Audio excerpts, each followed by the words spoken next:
Siamo una famiglia molto unita. Ci piace cucinare, lavarci i denti, sempre ovviamente tutti insieme. Fantastico, direte voi. No, è un maledettissimo incubo. Presto verremo a vivere qui. Ma la nostra casa? Facevo tipo una specie di fattoria. Vogliono trasformarmi in un contadino. Ehi, so cosa dobbiamo fare. Faremo separare i tuoi genitori. La soluzione è lei. Lei è la signora Cichitana e lui è mio padre. Sì, ci conosciamo già. Papà, mamma. Fino in camera tua! Non ci crederei mai. Litigano. È una casa meravigliosa. 5 a 1 che non arriva la Pasqua. Prima regola, hai diritto a doppia paghetta, doppi regali e doppie vacanze. Prima regola, la casa è la tua. Il segreto è fargli capire subito chi comanda. Il segreto è piangere al momento giusto.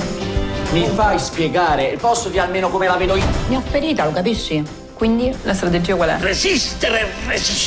Piangere, piangere. Pagare.